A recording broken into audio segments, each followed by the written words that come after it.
আমরা যখন জীবনে সমস্যা আসে তখন মনে করি যে প্রভু কি নেই আদৌ, প্রভু আছে, প্রভু আমাকে রক্ষা করতে পারবে। এই ভাবনাটা একা একা যে আপনার মনে কিংবা একা আমার মনে না, প্রত্যেকের মনে এই ভাবনাটা উঠে থাকে যে প্রভু যদি থাকতেন তাহলে আমি সমস্যার মধ্যে গেছি, প্রভু যদি থাকতেন তাহলে আজকে আমি এই রোগটা আমার কেন আসবে, এই ভাবনাটা উঠে থাকে। তাই যিশায় ভাববাদীতে ঈশ্বর সদাপ্রভু কি বলছেন, হালেলুয়া। আমরা দেখবো যিশায় 40:27 থেকে, হালেলুয়া। হে যাকব তুমি কেন কহিতেছ, হে ইসরাইল তুমি কেন বলিতেছ আমার পথ সদাপ্রভু হইতে লুকায়িত, আমার বিচার আমার ঈশ্বর হইতে সরিয়া গিয়াছে।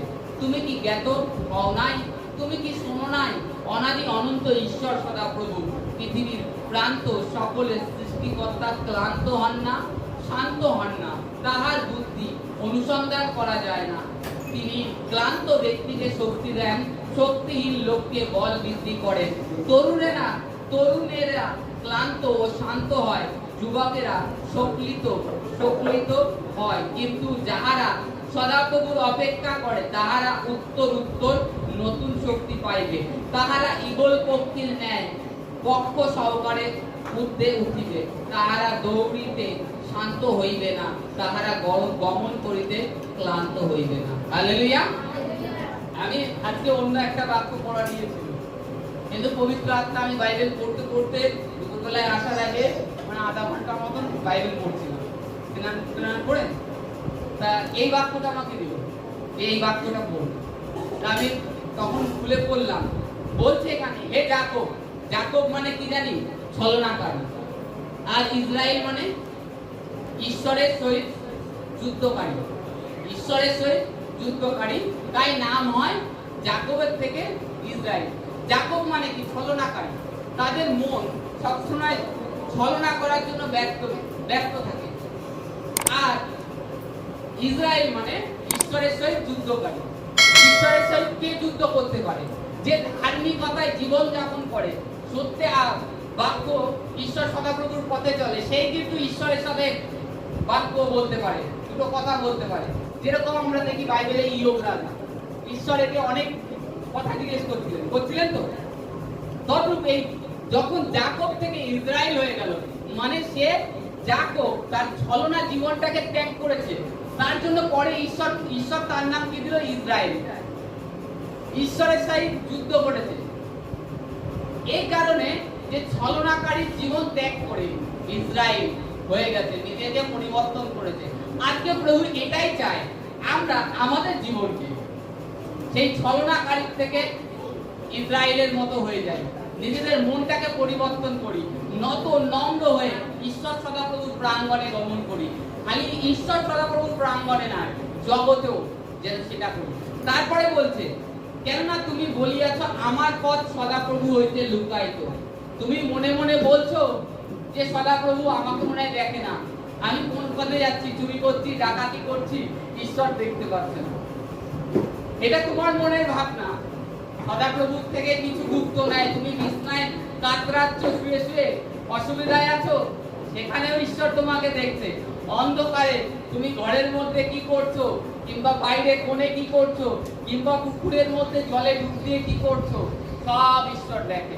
তার তোমার পথ তার থেকে কোনো দিকে লুকায়িত নেই। তারপরে বলছে, আর আমার বিচার আমার ঈশ্বর হইতে সরিয়া গিয়েছে। আমার বিচার, তুমি বলে রাখো, আমার বিচার কর্তা নেই, আর বিচার করবে কি, সে দেখেও না, এরকম মনে মনে। অনেক সময় কি হয়, আমরা বিছনায় রোগগ্রস্ত থাকি, আদৌ ঈশ্বর আসে? মনের মধ্যে এগুলো শয়তান মন্দ ভাবনা আপনার জীবনে উৎপন্ন করে। ঈশ্বর যদি থাকতো তাহলে আজকে আমি এতদিন ধরে কষ্ট করছি, কষ্ট পাচ্ছি, কিংবা এতদিন অসুস্থ রয়েছে, সুস্থ হচ্ছি না, ঈশ্বরের কাছে দেরি প্রার্থনা করছি, তাও তো আমি ঈশ্বর থেকে কোনো উত্তর পাচ্ছি। এই যে মনের মধ্যে যে ভাবনা, এটা ঈশ্বরের মধ্যে আপনাকে বঞ্চিত করে। ঈশ্বর যে অনুগ্রহটা আপনার জন্য রেখেছে আপনার মধ্যে, যখনই শয়তান কানে গোড়ায় এসে ফুসফুস করে বলছে যে ঈশ্বর আছে কিনা, তখন কি হচ্ছে, আপনার হৃদয়টা যেটা প্রভুতে বিশ্বাস্ত হয়েছিল সেটা কি হলো, আস্তে আস্তে আপনার বিশ্বাস কমজোর হয়ে গেল। তো এখানে বলছে ঈশ্বর থেকে সরে গিয়েছে, ঈশ্বর দেখে না, এরকম মনে মনে ভেবে থাকে। তারপরে বলছে তুমি কি শোনো নাই, অনাদি অনন্ত ঈশ্বর সদাপ্রভু পৃথিবীর প্রান্ত সকলের সৃষ্টিকর্তা ক্লান্ত হন না। তুমি শোনোনি, ঈশ্বর সদাপ্রভু যিনি অনাদি অনন্ত সমস্ত কিছু সৃষ্টি করেছে, তিনি কখনো ক্লান্ত হন? আজকে আমরা জানি মানুষ ক্লান্ত হয়ে যায়, একটু পরিশ্রম করলে এই সামান্য একটু গরম, তার জন্য আমাদের কি করতে হচ্ছে, পাখা চালিয়ে বসতে হচ্ছে। ঈশ্বরের কি পাখা চালিয়ে বসতে হয়? তিনি কখনো ক্লান্ত হন? তিনি কখনো শান্ত হন? তার কর্ণ কি এতই ভারী যে আমাদের প্রার্থনা শোনেন না? তিনি সদা সর্বদা কর্ণ খোলা রেখেছেন। কখন তুমি বিশ্বাসের সহিত অশ্রুপাতের সহিত আমাকে আহ্বান করবে, তখন আমি তোমাকে উত্তর দেব। আর ঈশ্বর অন্তঃকরণের মালিক, অন্তঃকরণ দেখে যে কার অন্তরে কে কিভাবে আমাকে যাচ্ছে, কে কিভাবে আমাকে যাতনা করছে, আমি তাকে সেইভাবে উত্তর দেব। তারপরে বলছে তিনি ক্লান্ত ব্যক্তিকে শক্তি দেন ও শক্তিহীন লোকদের বল বৃদ্ধি করেন। তিনি ক্লান্ত, যারা দুর্বল রোগগ্রস্ত, তাদেরকে ঈশ্বর কি করেন, শক্তি দেন। আজকে এখানে বাইবেলে এটাই বলে যে ঈশ্বর, তোমরা যারা পীড়িত আছো, ঈশ্বর তোমাদেরকে সেই পীড়িত থেকে সুস্থতা দান করে। শক্তি দেয়া মানে কি? একজন মানুষ ক্লান্ত কখন হয়? দুর্বল হয়ে যায়, তার শরীরে রোগ ব্যাধি অন্ধকার যখন বাসা করে, কিংবা তার জীবনে যখন পাপ আসে, সেই পাপের দরুনই তো রোগ ব্যাধি উৎপন্ন হয়। যখন তুমি এই সমস্ত কিছু ত্যাগ করে ইসরায়েলের মতন হয়ে যাবে, যাকব থেকে ইসরায়েল হয়ে যাবে, তখন ঈশ্বর সদাপ্রভু তোমাকে শক্তি দেবেন। শক্তি দেওয়া মানে সুস্থ করে দেওয়া। আর একজন ব্যক্তি কখন শক্তি পায়, কখন তার শরীরে এনার্জি ফিল করে, যখন যে সুস্থ থাকে। এখানে বলছে যখন ক্লান্ত ছিলে তার থেকে ঈশ্বর তোমাকে শক্তি দেবে, ঈশ্বর তোমাকে শক্তি দেবে। তারপরে বলছে তরুণেরা ক্লান্ত ও শান্ত হয়, যুবকেরা সকলিত হয়, কিন্তু যাহারা সদাপ্রভুর অপেক্ষা করে তাহারা উত্তর নতুন শক্তি পাইবে, তাহারা ঈগল পক্ষীর ন্যায় পক্ষ সহকারে উড়িবে। হালেলুয়া। তরুণেরা, তরুণ মানে যুবক, ইয়ং ছেলেরা তোমার সাথে সুসমাচারের কাজে বেরিয়েছে, কেউ বা তোমার সঙ্গে কাজে যুক্ত হয়েছে, সে তোমার সাথে আর মেনে যাবে। তোমার বয়স অনেকটা হয়েছে। সামথিং একটা উদাহরণস্বরূপ বলছি, আমাদের দাদা নেতারিং কাজ করে, রাজমিস্ত্রি। দাদার সাথে অনেক লোক খাটতে গেলে তারা হাঁপিয়ে যায়, অল্প বয়সে তারা হাঁপিয়ে যায়, কারণ সেই রূপ পারে না। দাদার উপরে এত আসিস কেন? সে সদাপ্রভুর অন্বেষণ করে, এই কারণে তারা কষ্ট ফিল হয় না। সদাপ্রভু তাকে বলছে এখানে বাইবেলে, যদি তুমি আমার অন্বেষণ করো, ঈগল পক্ষীর ন্যায় দিনকে দিন নতুন যৌবন পেতে। ঈগল পাখি কেমন জানি, ঈগল পক্ষীর হিস্ট্রি আমরা জানি। ঈগল পক্ষীর তুলনা কেন দিয়েছে ঈশ্বর? ঈগল পাখি এমনই একটা প্রাণী, এমনই একটা পাখি, ঈশ্বরের সৃষ্টি।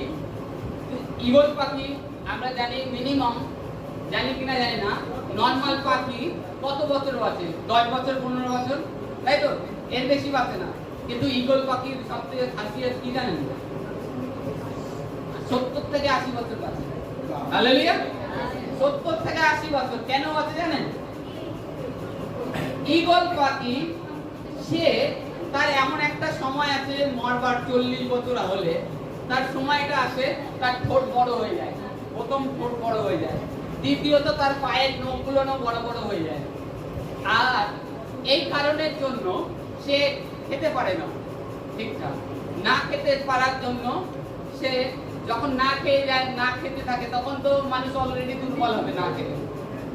ঈগল পাখি কি করে? সেই সময়, সেই মুহূর্ত সে উঁচু একটা পাহাড়ে চলে যায়, এমন উঁচু স্থানে যেখানে কেউ যেতে পারে না, কোনো সাপ পোকামাকড়ও যেতে পারবে না, কেউ যেতে পারবে না। সেই স্থানে গিয়ে ও বসবাস করবে। প্রথমত ওই নখগুলো ঠোঁট দিয়ে টেনে টেনে ছিঁড়বে, তারপরে গায়ের পশম তুলবে ঠোঁট দিয়ে, সব সম্পূর্ণ পশম, একটা পশম রাখবে। আর দ্বিতীয়ত তার যে ঠোঁটটা তার থাকবে সেই ঠোঁটটা পাথরে ঘা দিয়ে দিয়ে নিজে ফাটিয়ে ঠোঁটটা পড়ে গেল। পড়ে যাওয়ার পরে এবার ওই যতদিন নতুন পশম না উঠবে, যতদিন ওই পায়ের নখ না গজাবে, যতদিন ঠোঁট না উঠবে, ততদিন ওই 40 দিন মতো লাগে ওই সময়টা ওদের। ওই সময়টা ওই পাহাড়ের উপরে থাকে আর ওই 40 দিন না খেতে থাকে। এই না খায় থাকার জন্য তার শরীরে যে সিস্টেমটা ঈশ্বর সদাপ্রভু নির্মাণ করেছে রিকভার হয়ে যায়, মানে আবার নতুন হয়ে যায়। তার ব্লাডের সার্কুলেশন, তারপরে আরো যে অঙ্গ প্রত্যঙ্গ ডিস্টার্ব ছিল সেইগুলো আবার ভালো হয়ে যায়। তারপরে আবার উঠতে থাকে 40, আরো 40 বছর সময় বেশি। তা এই কারণে বলছে বাইবেলে ঈগল পাখি, আপনি গুগলে সার্চ করে দেখবেন যে ঈগল পাখির এত মহত্ব কেন। এই ঈগল পাখির মতন তোমরা যৌবন পাবে দিনকে দিন যদি সদাপ্রভুর পথে গমন করো, তার আজ্ঞা মেনে চলো, আর নিজেকে ছলনাকারীর থেকে, মিথ্যাবাদীর থেকে, যে অন্ধকারের মধ্যে ছিলে, পাপের মধ্যে ছিলে, মিথ্যায় জীবনযাপন করছিলে, যখন তুমি ত্যাগ করবে আর ঈশ্বর সদাপ্রভুর পথে গমন করবে, তখন ঈশ্বর তোমাকে এই রূপ করবে। তুমি একটু হাঁটলে আর হাঁপাবে না। তুমি একটা বাচ্চা, শিশু বাচ্চা দৌড়লে দেখলে দৌড়তেই থাকে, ওদের আর কষ্ট নেই, সেই রূপ দৌড়বে। কেন বলেছে? তোমরা নিজেদেরকে ঈশ্বরকে জানার পরেও তোমরা নিজেরা কমজোর ফিল করো। প্রভু কি হবে, আমার সংসারের অভাব যাচ্ছে না, এত প্রার্থনা। কিন্তু তোমরা এলিয়ার মতো, সেই বিধবা এলিয়ার মতো প্রার্থনা করছো না। এলিয়া কি বলেছিল? আমি বলছি যে, রাজা আহাবকে বলছে এলিয়া, আমি বলছি যতক্ষণ এই বেথলেহেমে বৃষ্টি হবে না, ইসরায়েলে বৃষ্টি হবে না, যতক্ষণ আমি না বলছি। আর ঈশ্বর কুয়াশা করবে না, শিশির পড়বে না, আমি যতক্ষণ না বলছি। ঈশ্বর 3.5 বছর আটকে ছিল। সে কেমন বাক্য বলেছিল? আমি, তোমরা তোমাদের কি বলতে? আমি যীশু খ্রিস্টের পবিত্র নামে বলছি। প্রভু, তুমি তো এলিয়াকে রুটি দিয়েছিলে দুর্ভিক্ষে আকালের সময়, তা আমি তোমার সন্তান, তুমি আমার পালক, আমারও অভাব হবে না। এইরূপ প্রার্থনা করো, বিশ্বাসের করো। আর তোমরা কখন বলবে এরকম? যখন তোমরা ঈশ্বর সদাপ্রভুর পথে গমন করে তার আজ্ঞা পালন করবে, তার নীতিকে ফলো করবে, নিজেকে রিকভার করার চেষ্টা করবে, নিজেকে ফাস্টিং করবে। আমি একটা লোকের ফাস্টিং করতে বলে পারি না, ওষুধ খাওয়া ছাড়তে পারি না। আমি, আপনি ওষুধ খান, না খেয়ে খান না একদিন প্রভুর নাম, কি আছে? ফাস্টিং তো করে দেখুন যে প্রভু কি করতে পারে প্রভুর নামে। সকালবেলায় কেউ আবার বলে কি আমরা তো ফাস্টিং করি, কেমন ফাস্টিং? আমি সকালবেলায় উঠে কাজ বাজ শুরু করে দিয়ে না খেয়ে রয়েছি, প্রভুকে না বলি, আমার তো সারাদিন উপোস, না খাওয়া রয়েছে, ওটার ফাস্টিং হয়নি। প্রভুকে বলে করে দেখো যে কি মিরাকেল করে প্রভু। কিন্তু না বলে করবে, ওই দিনকে তুমি দেখবা তোমার কষ্ট সমস্যা হবে। যখন বলে করবে, প্রভু ঠিক তোমাকে সামলে নেবে। আজকে আমাদের জীবনে মেন কমি, আমরা যে জাকব ছিলাম, ছলনাকারী ছিলাম, ইসরায়েল, এখন যে ঈশ্বর সদাপ্রভু আমাদেরকে ইসরায়েল কিংবা তার ধার্মিকতা দিয়েছে, সেই ধার্মিকতাটাকে আঁকড়ে ধরে নেই। এখনো আমাদের প্রতিবেশীর সঙ্গে আমাদের বাড়িতে গালাগাল করি, মিথ্যে কথা বলি। তাহলে এগুলো করলে কি ঈশ্বরের অনুগ্রহ আসবে? ঈশ্বর কি তোমার সঙ্গে সঙ্গে চলবে? ঈশ্বর যে ব্যক্তি গালাগাল দেয়, ঈশ্বর তার সাথে থাকতে পারে? তিনি পবিত্র। মিথ্যা কথা বলছো, ঈশ্বর থাকবে? তুমি একজনের অপরের প্রতি হিংসা করছো, ঈশ্বর থাকবে? তোমার সাথে উঠবে বলবে? কেন? কারণ ঈশ্বরের স্বভাব কি? তিনি হচ্ছে প্রেম। তিনি কি সকল সন্তান তার, আর সকলকে ঈশ্বর ভালোবাসেন। তোমার শত্রু তাকেও ঈশ্বর প্রেম করেন, আবার তোমাকেও ভালোবাসেন। তাহলে তার চোখে কেউ ফারাক নেই, তাহলে তোমরা কি করে ভেদাভেদ করছো?